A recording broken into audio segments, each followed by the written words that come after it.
Hello guys and welcome back to another Premier League predictions video. Today we are returning with Game Week 23 after the midweek fixture, which we will be reviewing at the end of the episode. But we're kicking off with the early game on Saturday, which sees Everton hosting Tottenham at Goodison Park, where I've gone for Tottenham to win once again, as they did in midweek, by 2-1. Then jumping into the 3 o'clock kickoffs, we begin with Brighton against Crystal Palace, where I've gone for Brighton to win by 2-1. Was a 1-1 draw at Selhurst Park, which we had spot on, but I think at home Brighton will just about edge out Palace. Then a big game for Burnley down at the bottom of the league. They're hosting Fulham, who are on a tricky run of form, especially away from home. This is a pretty big game for Burnley, where they really need to return to winning ways and pick up all 3 points. However, I do think Fulham will have enough to snatch a point. I've gone for 1-1.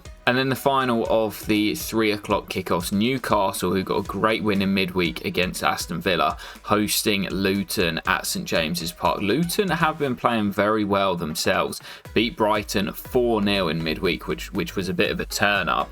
And I've said previously throughout this series that most of the games they lose are pretty close and they lose narrowly. And I've gone for the same thing here on Saturday with Newcastle winning by 2-1. Despite Luton being in very good form, I can't see them going to the northeast and winning. So I've gone for the Geordies to pick up all 3 points. And then game 5 is the late kickoff, where Sheffield United host Aston Villa at Bramall Lane. They have picked up a little bit, Sheffield United, performance-wise, but the results still aren't there. They're shipping plenty of goals at the moment. And they did nearly sneak away from Villa Park with all 3 points before Zaniolo equalised late on.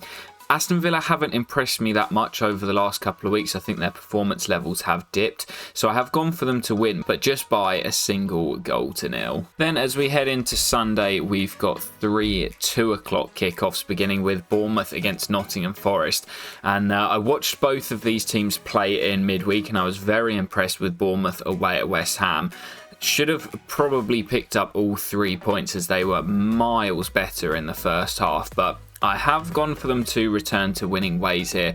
Forest on a pretty poor run of form. They've got a lot of players still away on international duty, so I've gone for the Cherries to win by 2-0. Then it's my boys Chelsea after their humbling away at Anfield, where it was probably the worst performance of the season. We are back at home, where we have been better over recent weeks, and although Wolves have been playing very well recently, they shipped a lot of goals against Manchester United, gave away a lot of chances. And although they did look good offensively, as I say, I think they were pretty shaky at the back. So with a little bit of optimism in there, I've gone for Chelsea to return to winning ways in front of the home crowd by 2-1. And then the final 2 o'clock kickoff sees Manchester United, the other team involved in that crazy game at Molineux, at home to West Ham, where I've gone for a 2-0 United victory. They are generally a lot better at home. And as I say, I watched West Ham in midweek, and they didn't really offer a lot going forward. The goal was scored from a penalty, and without Paqueta, and Kudus has just come back, still no Antonio, they don't have a lot of attacking threat, so that's why I've gone for a 2-0 scoreline. And then the big one on Sunday, the 4:30 kickoff, Arsenal against Liverpool. Big clash at the top of the league. Really tough one to predict, because both teams obviously desperate for the win, going for the title. But I think over recent weeks, Liverpool have shown more than Arsenal have, despite Arsenal still picking up the results in their last few games. Liverpool did go to the Emirates and win in the FA Cup not too long ago, and I've gone for them to win again, but this time by 2-1.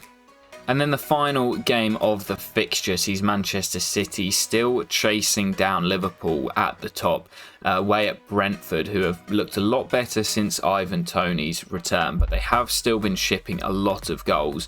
And with Man City getting the likes of De Bruyne back, Haaland's coming back, Alvarez also scored 2 in midweek. They look like they're getting into that end of season form where they just go on a roll. And as I say, despite Brentford playing well recently and having a decent record against Manchester City, having beaten them the last 2 times they faced them, I have gone for Man City to win this by 3-1. I think it'll be a close game, but I just think at this end of season stage, Manchester City always just find another gear. And game 10 is also my joker game this week, really tough one to predict, with a lot of the big teams having tough tests. And I was tempted to go for Bournemouth against Nottingham Forest 2-0 as a bit of an outside shot, but I decided to go for Man City to win. We'll see how it plays out come the end of the weekend. And now heading over to the website, we'll keep this pretty brief as there hasn't been too much for change. Me and my old man now join on points in third place. It's 3 points to second and then a further 8 to the guy leading it. So still pretty tight, but as I've mentioned, there is a little bit of a gap starting to appear below us. And here's a brief overview of how we got on during this fixture. I was sort of middle of the pack with 8 points. A couple of guys did well, picking up 15 and 14 points respectively. 12s, 11s and 10s above us. It wasn't an amazing week, but it wasn't an absolute calamity. Luckily, we had West Ham Bournemouth as a draw on Thursday night. That really helped us out. Our joker, this was the frustrating one. Man City were 3-0 up, cruising, and conceded that late goal to Burnley. That 6-point joker would have been brilliant because a lot of people had 3s, 4s and even a couple of 5s, so that would have really helped us move up the table and close the gap to first. But overall, I'm pretty happy with how we got on, and as long as we're staying in and around this top 4, I'm happy. So another big week coming up. I'm not too sure on my joker game this week. I've gone for City, as I say, just because they go on a roll at this stage of the season, but I'm not convinced by it. So only time will tell. We'll see how we get on, and I'll catch you for the next episode of the Premier League predictions very soon. Peace.